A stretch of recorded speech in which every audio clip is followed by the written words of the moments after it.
नमस्कार दोस्तों, गौतम आईएएस के इस ऑनलाइन प्लेटफॉर्म पर आपका बहुत बहुत स्वागत है। आज हम लेके आए हैं पॉलिटी की एक एमसीक्यू सीरीज जो आज से स्टार्ट होगी और भिन्न भिन्न पार्टों में हम संपूर्ण पॉलिटी को कवर करेंगे और ये आपके आने वाले प्रीलिम्स में काफ़ी मददगार होगी। तो आप बने रहिए और अंत तक जरूर देखिएगा। तो पहला क्वेश्चन, जैसे कि आप देखेंगे, भारत की संविधान सभा के निम्न सदस्यों में से कौन मध्य प्रदेश से नहीं थे। प्रश्न है मध्य प्रदेश से नहीं थे, तो आपको नहीं वर्ड को अंडरलाइन करना है या गोले के अंदर रख लेना है, जिससे आप वहां पर ये सिली मिस्टेक्स ना करें। तो पहला है सरदार बलदेव सिंह, दूसरा ऑप्शन है रविशंकर शुक्ल, नंबर 3 हरि सिंह गौर, ये गौर नहीं गौर है, भगवंत राम मंडलोई, सेठ गोविंददास, अवधेश प्रताप सिंह। तो हम देखते हैं, माननीय श्री रविशंकर शुक्ल जी ये हमारी संविधान सभा में मध्य प्रदेश से सदस्य थे। हरि सिंह गौर जी संविधान सभा में सदस्य थे। भगवंत राम मंडलोई जी संविधान सभा में सदस्य थे। सेठ गोविंददास जी संविधान सभा में सदस्य थे। और हम देखते हैं अवधेश प्रताप सिंह जी, ये कहां से संबंध रखते थे, ये रीवा से संबंध रखते थे। तो अवधेश प्रताप सिंह जी ये हमारी संविधान सभा में सदस्य नहीं थे। और सरदार बलदेव सिंह जी ये भी नहीं थे। तो ऑप्शन जिसमें होगा 1 एंड 6, तो कहां मिल रहा है, ऑप्शन सी। तो ये हो जाएगा हमारा आंसर ऑप्शन सी। अगला प्रश्न, निम्न में से कौन सा अधिनियम भारत की अच्छी सरकार के लिए अधिनियम के रूप में जाना जाता है। तो यहां पे पूछा गया है ऐसा कौन सा अधिनियम है जो अच्छी सरकार के लिए जाना जाता है। ये ऐतिहासिक बैकग्राउंड से, आपके ऐतिहासिक पृष्ठभूमि से आपका क्वेश्चन है। तो 1773 का चार्टर अधिनियम, 1853 का चार्टर अधिनियम, 1919 का भारत शासन अधिनियम या 1858 का भारत शासन अधिनियम। तो इसका आंसर है मित्रों 1858 का भारत शासन अधिनियम। तो एक्चुअली हम देखते हैं कि जब हमारा ऐतिहासिक बैकग्राउंड आप देखोगे तो आपको दो पार्ट्स में मिलेगा। सबसे पहले मिलेगा आपको 1773 से 1858 तक कंपनी का शासन, उसके बाद 1858 से ताज का शासन आया था और उसकी पहली प्राथमिकता थी, क्या प्राथमिकता थी, अच्छी सरकार देना, अच्छी सरकार देना। तो इसका आंसर है 1858 का भारत शासन अधिनियम। अगले प्रश्न पर चलते हैं, किस दिन से संविधान सभा का अंतरकालीन संसद के रूप में आविर्भाव हुआ। अंतरकालीन संसद के रूप में आविर्भाव हुआ क्योंकि संविधान सभा पहले संविधान सभा के रूप में कार्य कर रही थी, तो संसद के रूप में कब से इसका आविर्भाव हुआ था, बताइए तो आप लोग। 24 जनवरी 1950, 25 जनवरी 1950, 26 जनवरी 1950 या 18 फरवरी 1950। तो हम देखते हैं 26 जनवरी 1950 को हमारा संविधान लागू हो गया और अब यहां पर संविधान सभा का कोई कार्य नहीं बचता है। तो अब हमारी जो संविधान सभा थी अब वो किसमें, अंतरकालीन संसद के रूप में आविर्भाव होती है। अगले प्रश्न की ओर चलते हैं। अगला प्रश्न, संविधान सभा की प्रारूप समिति की नियुक्ति कब की गई। तो जैसे हम देखेंगे, जब हम संविधान सभा को पढ़ते हैं तो देखेंगे कि संविधान में कई समितियां बनाई गई थी, तो उसी में से एक थी प्रारूप समिति, ड्राफ्ट कमेटी, जिसके हेड कौन थे, इसके हेड थे भीमराव अंबेडकर जी। तो जो प्रारूप समिति की नियुक्ति कब की गई थी, तो 29 अप्रैल 1947, 11 जून 1947, 29 अगस्त 1947 या 16 दिसंबर 1947। बताइए क्या होगा, इसका आंसर होगा सी, 29 अगस्त 1947। 29 अगस्त 1947 को जो हमारी प्रारूप समिति थी उसको नियुक्त किया गया और इसके अध्यक्ष कौन बनाए गए, इसके अध्यक्ष बनाए गए, कौन बनाए गए, भीमराव अंबेडकर जी। ठीक है, अगले प्रश्न पर चलते हैं। अगला प्रश्न है, संविधान के विभिन्न पहलुओं के अध्ययन हेतु संविधान सभा ने कितनी समितियां नियुक्त की थी। प्रश्न गौर से पढ़िएगा, कुल नहीं पूछिए, यहां पे पूछा है संविधान के विभिन्न पहलुओं के अध्ययन हेतु संविधान सभा ने कितनी समितियां नियुक्त की थी। तो अध्ययन हेतु कितनी समितियां, टोटल कितनी समितियां नियुक्त की थी, ये आपको देखना है। तो ऑप्शन है ए 9, ऑप्शन बी 12, ऑप्शन सी 13 और ऑप्शन डी 16। बताइए, तो इसका आंसर होगा ऑप्शन बी, इसका आंसर होगा ऑप्शन बी 12। ठीक है, तो अब अगला प्रश्न क्या है, संविधान सभा का प्रथम अधिवेशन कहां हुआ था। याद रखना, आप जल्दबाजी में क्वेश्चन गलत कर सकते हैं। यहां पर पूछा है संविधान सभा का प्रथम अधिवेशन कहां हुआ था, और हम क्या करते हैं जल्दबाजी में, हमें याद रहता है कांग्रेस का प्रथम अधिवेशन और हम यहां पर मुंबई लगा के चले आते हैं। क्या करते हैं? मुंबई लगा के चले आते हैं। यहां से आपसे पूछा जा रहा है संविधान सभा का, तो संविधान सभा का प्रथम अधिवेशन कहाँ हुआ था? तो हम देखेंगे ये कहाँ हुआ था, दिल्ली में। तो आपका जो संविधान सभा का प्रथम अधिवेशन है, जब पहले दिन बैठी थी, कब बैठी थी पहले दिन? 9 दिसंबर 1946 को, 9 दिसंबर 1946 को बैठी थी। इसी दिन आपके जो अस्थायी रूप से अध्यक्ष कौन चुने गए थे? डॉक्टर सच्चिदानंद सिन्हा को चुना गया था। क्यों चुना गया था? क्योंकि ये उस समय सभी सदस्यों में सबसे वरिष्ठ थे, इसलिए डॉक्टर सच्चिदानंद सिन्हा को चुना गया था। पहला अधिवेशन कहाँ हुआ था? दिल्ली में हुआ था। नेक्स्ट क्वेश्चन की ओर बढ़ते हैं। संविधान सभा में किस प्रांत का प्रतिनिधित्व सबसे अधिक था? तो ऑप्शन ये है बंगाल, ऑप्शन बी चेन्नई, सी बॉम्बे या डी संयुक्त प्रांत। तो आप देखोगे बंगाल प्रांत जो था, बंगाल प्रांत का 905 में विभाजन हो गया था, ठीक है। और उसके बाद चेन्नई, बॉम्बे और संयुक्त प्रांत, तो जो आज का मध्य प्रदेश, उत्तर प्रदेश, ये इन सबसे मिलकर संयुक्त प्रांत बनता था। तो ये काफी बड़ा क्षेत्रफल और काफी जनसंख्या वाला प्रदेश था। तो सबसे ज्यादा कहां से लिए गए थे? संयुक्त प्रांत से। तो जो प्रतिनिधि सबसे अधिक थे वो कहां से थे? संयुक्त प्रांत से, ठीक है। नेक्स्ट क्वेश्चन संविधान सभा के गठन की मांग सर्वप्रथम 1895 में किसके द्वारा प्रस्तुत की गई थी? तो 1895 में संविधान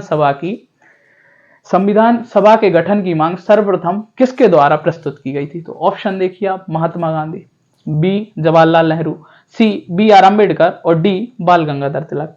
तो आप ये तीन नाम देखोगे तो ये तो इस समय इतने सक्रिय ही नहीं थे। आप महात्मा गांधी जी की बात करिए, आप जवाहरलाल नेहरू की बात करिए, आप बी आर अम्बेडकर की बात करिए, तो ये उस समय इतने सक्रिय ही नहीं थे, ठीक है। तो यहां बच जाता है ऑप्शन डी, बाल गंगाधर तिलक जी। इन्हीं ने कहा था स्वराज्य मेरा जन्मसिद्ध अधिकार है, और इन्हीं ने सबसे पहले 1895 में संविधान सभा की मांग की थी। तो कुछ प्रश्न ऐसे भी होते हैं जिन्हें आप बाकी तीन जानते हैं तो चौथा अपने आप निकल आता है, आंसर आपको प्राप्त हो जाता है। तो इस प्रकार के प्रश्नों को भी देखिए, जो आप नहीं बन रहे होते हैं एकदम से वो बन जाते हैं। अगला है, निम्न में से किस अधिनियम ने पोर्टफोलियो प्रणाली को मान्यता दी? निम्न में से किस अधिनियम ने पोर्टफोलियो प्रणाली को मान्यता दी? बताइए। ऑप्शन ए है भारत शासन अधिनियम 1958, ऑप्शन बी भारत परिषद अधिनियम 1861, ऑप्शन सी भारतीय परिषद अधिनियम 1892, ऑप्शन डी चार्टर अधिनियम 1833। तो हम देखते हैं कि जो लॉर्ड कैनिंग है, लॉर्ड कैनिंग ने पोर्टफोलियो प्रणाली स्टार्ट करी थी। लॉर्ड कैनिंग ने आपकी पोर्टफोलियो प्रणाली स्टार्ट करी थी, और कब करी थी? 1860 में। और इसका अधिनियम कहां है? मिलेगा आपको भारत परिषद अधिनियम 1861 में। भारत परिषद अधिनियम 1861 में इसका प्रावधान आपको देखने के लिए मिल जाएगा। अगले प्रश्न पर चलते हैं हम। अगला प्रश्न है 10, नंबर 10, किस अधिनियम में पहली बार भारतीयों को वायसराय की कार्यकारी परिषद से जोड़ने का प्रावधान किया गया? तो किस अधिनियम द्वारा किसी भारतीय को, जो वायसराय की मिनिस्टर ऑफ काउंसिल्स होती थी, तो उसमें जोड़ने के लिए जो कार्यकारिणी होती थी एग्जीक्यूटिव, तो उसके लिए पहली बार कब प्रावधान किया गया था कि कोई भारतीय भी वायसराय की कार्यकारिणी का सदस्य होगा? तो ऑप्शन ये है भारत शासन अधिनियम 1935, दूसरा है ऑप्शन बी भारत शासन अधिनियम 1858, ऑप्शन सी भारत शासन अधिनियम 1919 और ऑप्शन डी भारत शासन अधिनियम 1909। तो हम देखते हैं सबसे पहले भारत शासन अधिनियम 1909 के द्वारा पहले सदस्य कौन थे? सत्येंद्रनाथ सिन्हा जी, जिनको विधि सदस्य के रूप में जोड़ा गया था। और कौन से अधिनियम के द्वारा? भारत शासन अधिनियम 1909। इसे और किस नाम से जाना जाता है? मार्ले मिंटो अधिनियम। और इसी में हम देखेंगे तो पृथक निर्वाचन प्रणाली की सबसे पहले शुरुआत यहीं से देखने को हमें मिलेगी, ठीक है। अगला है 11, निम्न में से किस सांप्रदायिक निर्वाचक मंडल का जनक कहा जाता है? तो अभी हम बात कर रहे थे सांप्रदायिक निर्वाचक मंडल की, जो 1909 मार्ले मिंटो अधिनियम के द्वारा जो प्रावधान किए गए। और उसके बाद यह, इसमें थोड़ा सा नोट कर लेना। अगला क्वेश्चन देखेंगे हम। अगला क्वेश्चन है, निम्न में से किसे सांप्रदायिक निर्वाचन मंडल का जनक कहा जाता है? तो सांप्रदायिक निर्वाचन मंडल का जनक किसे कहा जाता है, ठीक है। तो अभी हमने देखा कि मार्ले मिंटो में इसका प्रावधान किया गया था, तो किसे कहेंगे? लॉर्ड मिंटो को। किसे कहेंगे हम? लॉर्ड मिंटो को, क्योंकि 1909 में लॉर्ड मिंटो मार्ले मिंटो जो सुधार अधिनियम आए थे उसी के द्वारा पृथक निर्वाचन प्रणाली को अधिनियमित किया गया था। ठीक है, अगला प्रश्न की ओर चलेंगे हम। अगला प्रश्न है क्वेश्चन नंबर 12। ठीक है, निम्न में से किस अधिनियम ने केंद्र में द्वैध शासन की शुरुआत की थी? बहुत ही अच्छा क्वेश्चन है। द्वैध शासन की शुरुआत आपको देखने के लिए मिलेगी, द्वैध शासन की शुरुआत।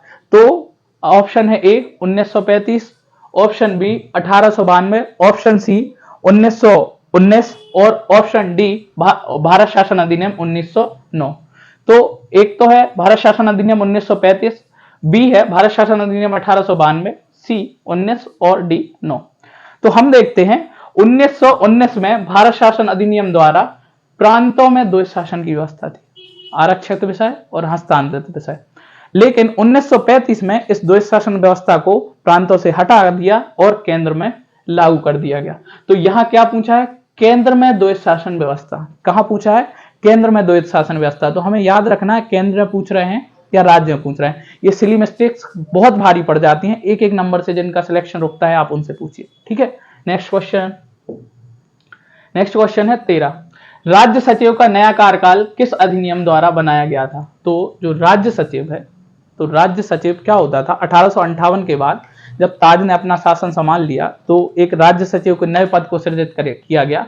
मान लीजिए वो एक मंत्री परिषद का एक मेंबर ही था, लेकिन वो राज्य सचिव के कारण वो भारत के सभी मैटर्स को देखता था। तो जो राज्य सचिव का कार्यकाल है वो किस अधिनियम द्वारा बनाया गया था? तो ऑप्शन ये है चार्टर अधिनियम 1833, भारत शासन अधिनियम 1858, सी भारत शासन अधिनियम 1919 या डी 1773 का रेगुलेटिंग अधिनियम। तो हम देखेंगे 1858 का जब भारत शासन अधिनियम आया, ताज ने शासन को अपने हाथ में ले लिया, तो वहां पर एक भारत सचिव का एक नया पद देखने को हमें मिलता है। नेक्स्ट क्वेश्चन की तरफ। नेक्स्ट क्वेश्चन, विधान परिषद की सहमति के बिना अध्यादेश जारी करने की शक्ति किस अधिनियम द्वारा गवर्नर जनरल को दी गई? तो विधान परिषद, अभी तक क्या था कि जो गवर्नर जनरल है उसको अगर अध्यादेश जारी करना है तो उसको विधान परिषद की सहमति लेनी पड़ेगी। लेकिन क्या प्रावधान कर दिया कि अब बिना सहमति के भी अध्यादेश जारी कर सकता था। तो कौन से अधिनियम द्वारा? भारत परिषद अधिनियम 1861, भारत शासन अधिनियम 1858, भारत शासन अधिनियम 1919 या फिर रेगुलेटिंग एक्ट 1773। तो इसका आंसर है 1861, भारत परिषद अधिनियम 1861।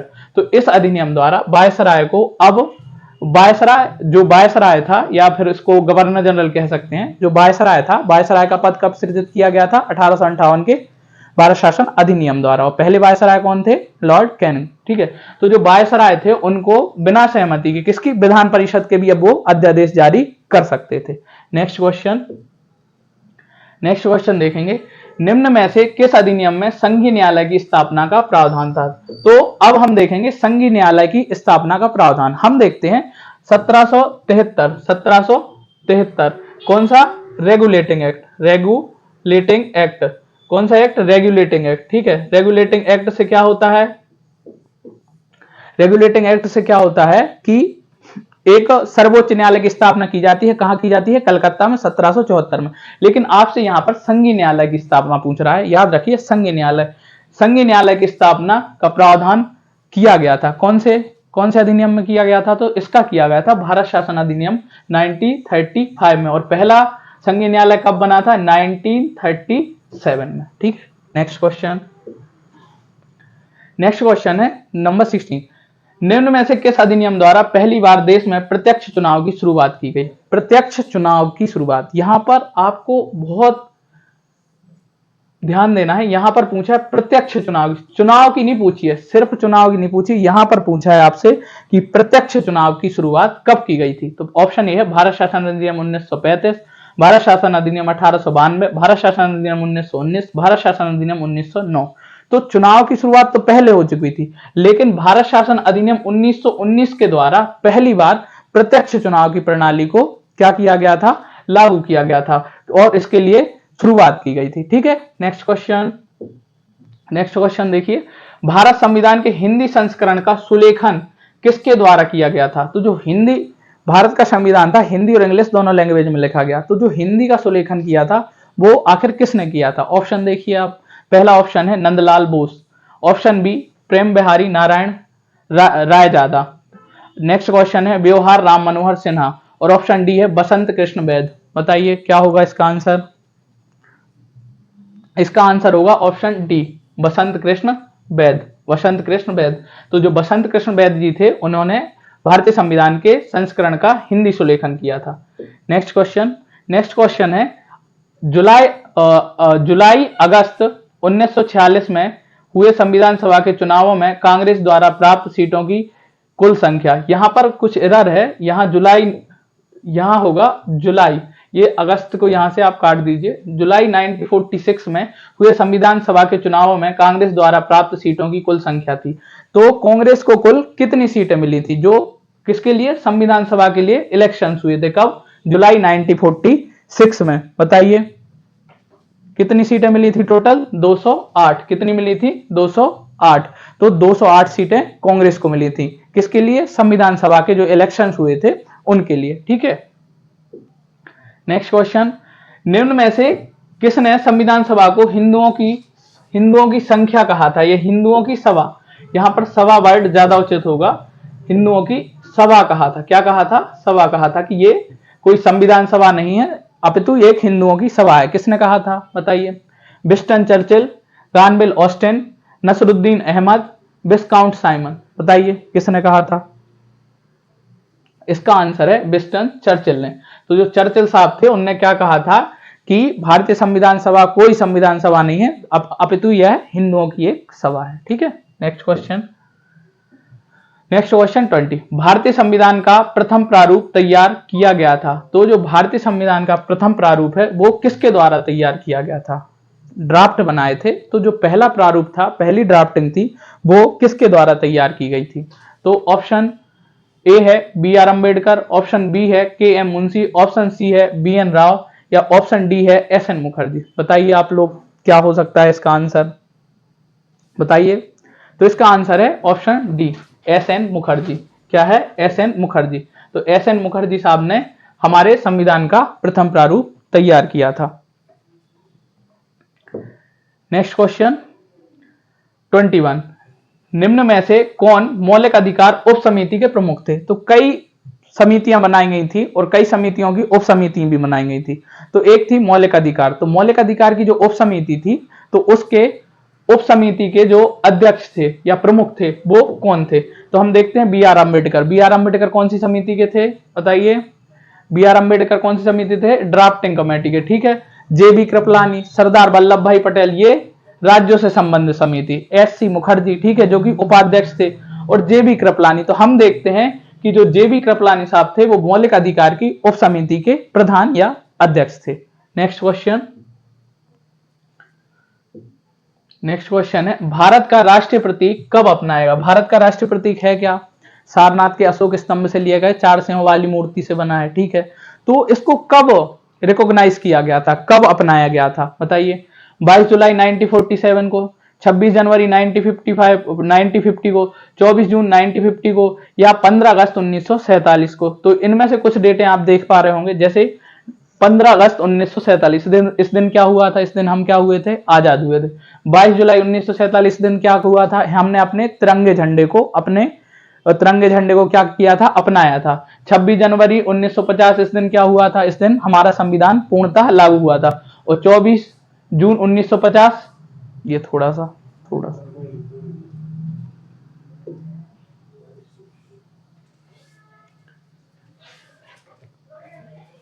नेक्स्ट क्वेश्चन पे चलते हैं। नेक्स्ट क्वेश्चन है भारत का राष्ट्रीय प्रतीक कब अपनाया गया था? ठीक है। तो भारत का जो राष्ट्र प्रतीक है, जो सारनाथ के अशोक स्तंभ से लिया गया है, 4 सिंहों वाली आकृति का, तो उसको हमने कब अपनाया गया था, कब रिकॉग्नाइज किया था? ठीक है। तो ऑप्शन ये देखो, 22 जुलाई 1947। इस दिन क्या हुआ था? इस दिन तो हमने अपने जो हमारा राष्ट्रीय तिरंगा झंडा है उसको हमने अपना राष्ट्रीय ध्वज बनाया था। ठीक है। और 26 जनवरी 1950 इस दिन तो हमारा संविधान क्या हुआ था? लागू हुआ था। ऑप्शन डी 15 अगस्त 1947, इस दिन हम आजाद हुए थे। तो ऑप्शन बी 26 जनवरी 1950, जिस दिन हम आजाद हुए थे उसी दिन हमने क्या किया था? अपने जो राष्ट्रीय प्रतीक है, सारनाथ से लिए अशोक स्तंभ से लिया गया जो हमारा राष्ट्र प्रतीक है, 4 सिंहों वाली आकृति का, उसको हमने रिकॉग्नाइज किया था, अपनाया था। ठीक है। नेक्स्ट क्वेश्चन की ओर चलते हैं।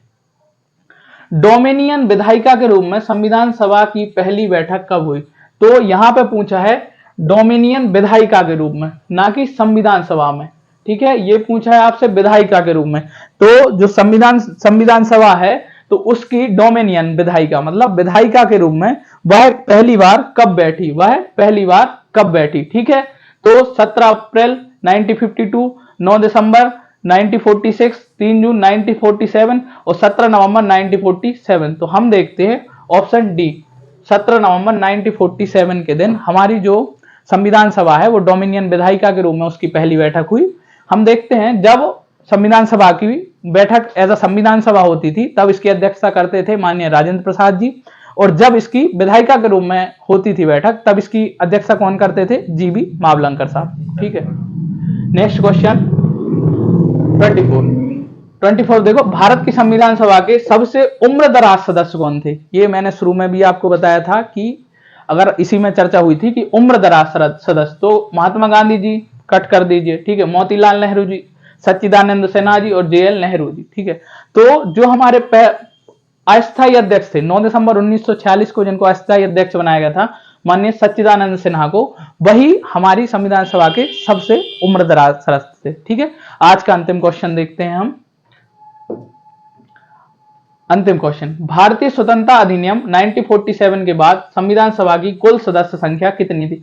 तो ये कह रहे हैं कि पार्टीशन के बाद 1947 में हमारा पार्टीशन हो गया, तो संविधान सभा 1947 के बाद संविधान सभा की कुल सदस्य संख्या कितनी बची हुई थी? ठीक है, तो आप बताइए कितनी बची होगी? 389, 296, 299 या 229? तो इसका आंसर है ऑप्शन सी, 229। ठीक है, तो आज तो ये हमारे 25 प्रश्न हो गए। कल हम फिर से दूसरे टॉपिक के साथ आएंगे। ठीक है, तो आप लोग इसको, अगर प्रश्न था, अब हम अगली वीडियो में मिलेंगे जो इसके आगे होगी, जिसमें हम फंडामेंटल राइट्स को कवर करेंगे। दोस्तों, अगर आपको ये वीडियो अच्छी लगी है तो इसको लाइक कीजिए, शेयर कीजिए और मिलते हैं हम नेक्स्ट वीडियो में। धन्यवाद।